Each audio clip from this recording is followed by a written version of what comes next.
ए लड़का, तुमको काली बीबी चाहिए या गोरी बीबी? देखिए मैडम, इस मामले में हम कंफ्यूज हैं। अगर काली बीवी लाएंगे समाज वाले ताना मारेगा, और अगर गोरी बीवी लाएंगे तो वही समाज वाले लाइन मारेगा। साला समझ में नहीं आ रहा, करूँ तो करूँ क्या? अलग ही लेवल का बनना था। ए जीजाई ना पानी लेके आए ना, प्यास लागल बा। अरे एक बार और कॉल लेके फिर पानी पी ली हो ना, आज रहे दी, कल फिर से कल जाई। तू हर रोज यही तो करेलू, बिस्लेरी के पानी 20 बेर पियो तारू आ तनी से दे के ना फेर दियो तारू। बतावा ना कौन बात बा? सुनी, चांदनी चांद के रात बा, राजा धीरे धीरे मारा ना, दुखात बा।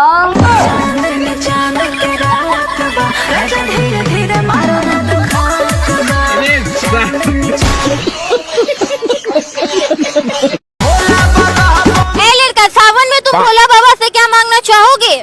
भोला बाबा से हम यही मांगना चाहेंगे, हे भोला बाबा मेरी मेहनत का फल पक्का दीजिएगा। हे भोला बाबा मेरी मेहनत का फल पक्का दीजिएगा। जो छोड़ी छोड़ के गई है हमको उसको बतार छक्का दीजिएगा। एक नंबर का छिलना ए लड़का, क्या लड़कियों को टेंशन होता है? जी नहीं। ऐसा तुम कैसे बोल सकते हो? देखिए मैडम, 1 से लेके 20 साल तक उसका पापा पालेगा। 20 साल से लेके 60 साल तक उसका पति पालेगा। फिर आएगा पेंशन, उसके बाद नो टेंशन। वो अलग ही लेवल का बनना था। अरे साला तुम लोग पागल है क्या? लड़का, कलियुग का सबसे कड़वा सच बताओ तो? देखिए मैडम, नंगे जिस्म को ढकने के लिए कोई 1 रुपया तक देने को तैयार नहीं होता, मगर वही जिस्म को नंगा करने के लिए लोग अपनी दौलत तक उड़ा देते हैं।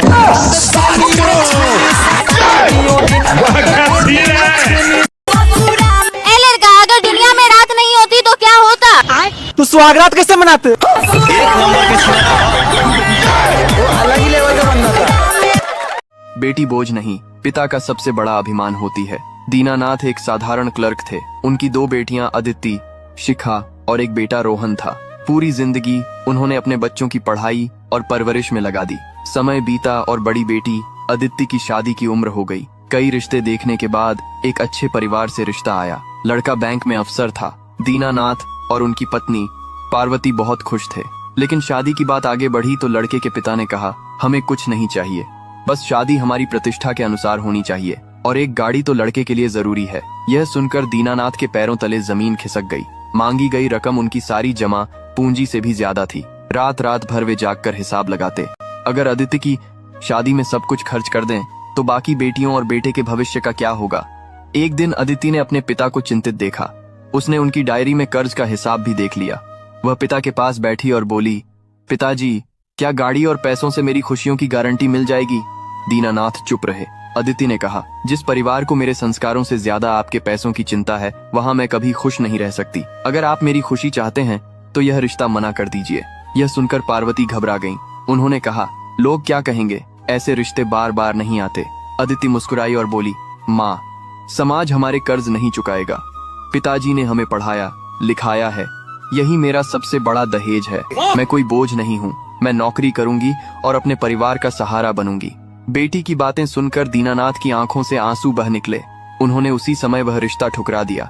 कुछ समय बाद अदिति को अच्छी नौकरी मिल गई। उसने अपने परिवार की जिम्मेदारियों में हाथ बंटाना शुरू कर दिया। फिर एक दिन उसके ऑफिस के एक सहकर्मी ने बिना किसी दहेज और बिना किसी शर्त के शादी का प्रस्ताव रखा। सादगी से शादी हुई और विदाई के समय दीनानाथ की आंखों में दुख नहीं, गर्व के आंसू थे। उस दिन उन्हें समझ आ गया कि बेटियां बोझ नहीं होती, बल्कि पिता का सबसे बड़ा अभिमान होती हैं। कहानी कैसी लगी कमेंट, लाइक, शेयर करें और ऐसी ही अच्छी वीडियो के लिए हमें फॉलो करें। क्या बात है।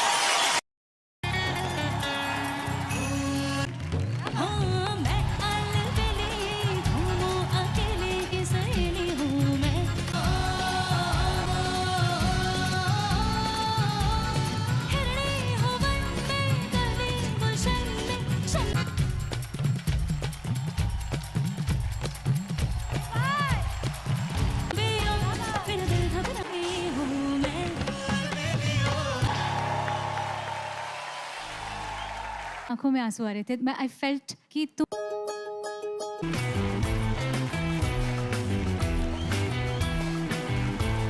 भोली शक्ल वाले सारे के सारे फरे कभी मिला दे लो ले जाओ और कभी जब भी ले जाओ।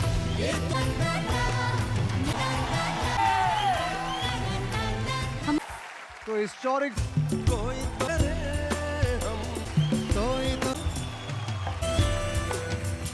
और ये सफर करे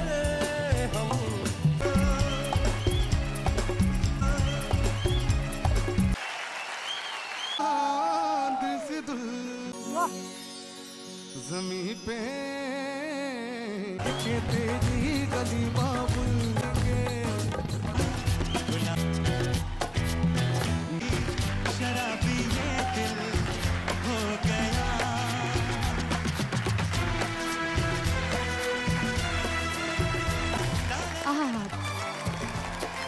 पत्नी बोली, तुम्हारी माँ हमारे स्टेटस में फिट नहीं बैठती।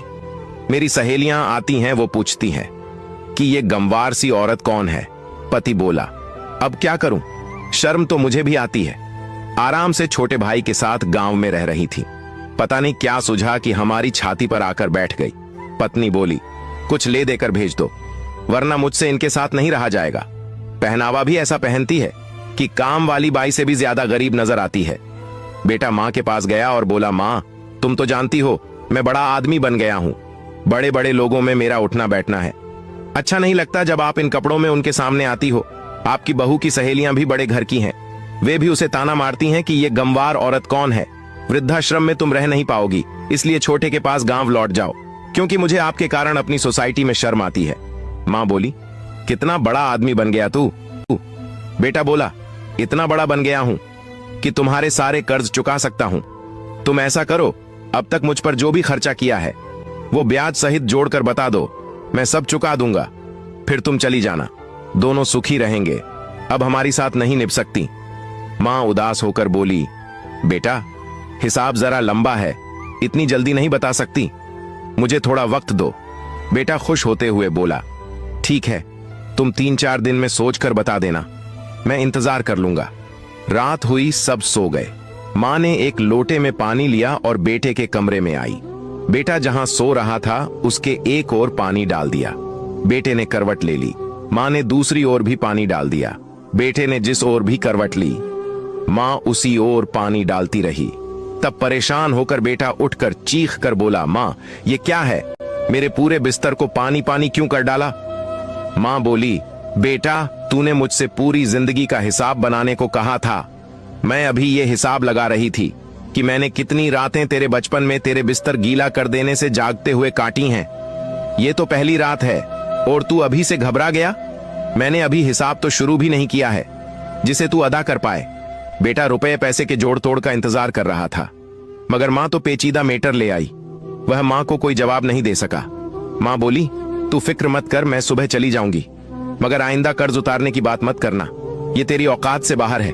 दोस्तों, माँ का कर्ज आजीवन नहीं उतारा जा सकता। क्या बात? माँ अगर शीतल छाया है तो पिता बरगद है जिसके नीचे बेटा उन्मुक्त भाव से जीवन बिताता है। माता अगर अपनी संतान के लिए हर दुख उठाने को तैयार रहती है तो पिता सारे जीवन उन्हें पीता ही रहता है। माँ बाप का कर्ज कभी अदा नहीं किया जा सकता। क्या बात है।